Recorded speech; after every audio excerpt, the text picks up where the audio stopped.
संपूर्ण महाराष्ट्र ज्या सिनेमाची आतुरतेने वाट पाहत होता तो राजा शिवाजी हा चित्रपट आता रिलीज झाला आहे।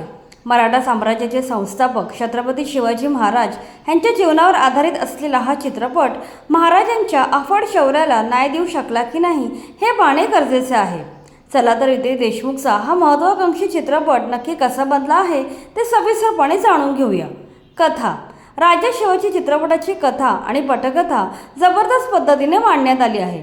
छत्रपती शिवाजी महाराजांची सर्वसाधारण मूळ कथा सर्वांना माहीतच आहे, मात्र चित्रपटातील कथानकात अनेक छोट्या छोट्या गोष्टींवर बरेच संशोधन करण्यात आलं आहे।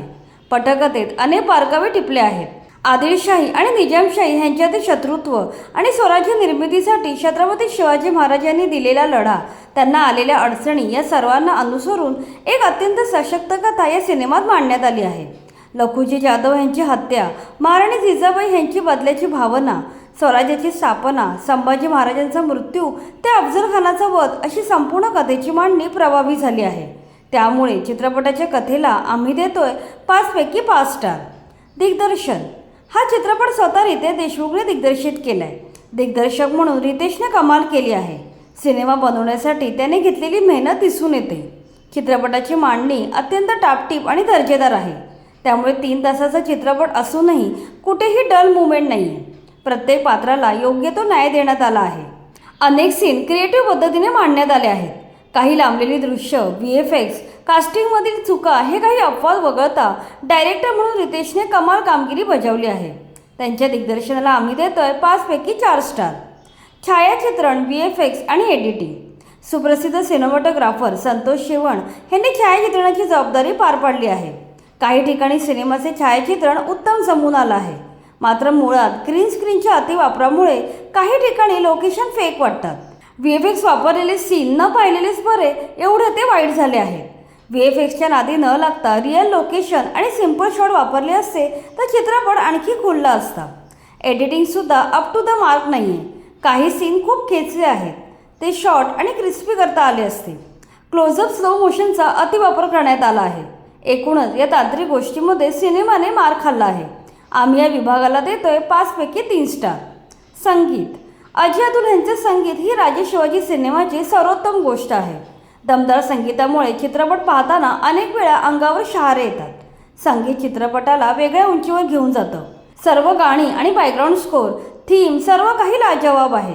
एकूणच चित्रपटाच्या संगीताला आम्ही देतोय 5 पैकी 5 स्टार। अभिनय या चित्रपटात दमदार कलाकारांची फौज आहे। रितेश देशमुखने स्वतः छत्रपती शिवाजी महाराजांची मुख्य भूमिका साकारली आहे। भूमिकेसाठी त्याने केलेली मेहनत दिसून येते। ही भूमिका साकारणं ही एक प्रचंड मोठी जबाबदारी होती। याशिवाय अनेक लोक त्याच्या लुकला घेऊन साशंक होते, मात्र रितेशने ही जबाबदारी अत्यंत कौशल्याने पार पाडली आहे।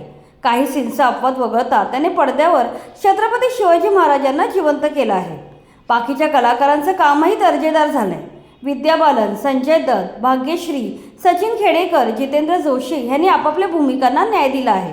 अभिषेक बच्चनने छत्रपती शिवरायांचे थोरले बंधू संभाजी भोसले यांचं पात्र प्रभावीपणे साकारलं आहे, मात्र त्याचे मराठीतील डायलॉग खटकतात।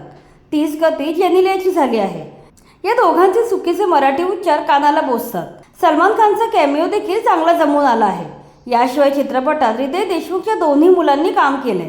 राहिल आणि रियान या दोघांनी वेगवेगळ्या वयातील बाळ शिवाजीची भूमिका उत्तमरित्या वठवली आहे। एकूणच चित्रपटाच्या अभिनय डिपार्टमेंटला आम्ही देतोय 5 पैकी 4 स्टार। एकूणच राजा शिवाजी हा सिनेमा प्रत्येक मराठी माणसाने थिएटरमध्ये जाऊन पाहायलाच हवा। अभिनेता आणि दिग्दर्शक म्हणून रितेशने घेतलेली मेहनत पडद्यावर स्पष्ट दिसते, त्यासाठी त्याचे करावे तेवढे कौतुक कमीच आहे। ओव्हरऑल आम्ही या सिनेमाला देत आहोत 5 पैकी 4 स्टार।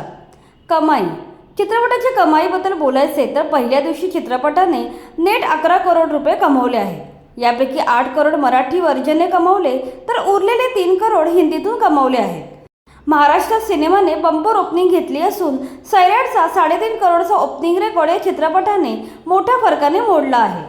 बजेट 120 करोड असूनही राजा शिवाजी हा चित्रपट निर्मात्यांसाठी रिलीज पूर्वीच खूप फायदेशीर ठरला आहे। चित्रपटाचे satellite rights 70 crore, OTT rights 95 crore आणि म्युझिक राईट्स 28 करोडला विकले गेले आहेत। यातून निर्मात्यांना ऑलरेडी 193 करोडची कमाई झाली आहे। येणाऱ्या दिवसांमध्ये चित्रपट कशी कमाई करतो हे पाहणे इंटरेस्टिंग ठरणार आहे। बाकी तुम्हाला हा चित्रपट कसा वाटला ते आम्हाला कमेंटमध्ये नक्की सांगा. हा व्हिडिओ आवडला असेल तर लाईक करा आणि मराठी चित्रपटांशी निगडीत अशाच अपडेट्ससाठी आमच्या चॅनलला सबस्क्राईब करा.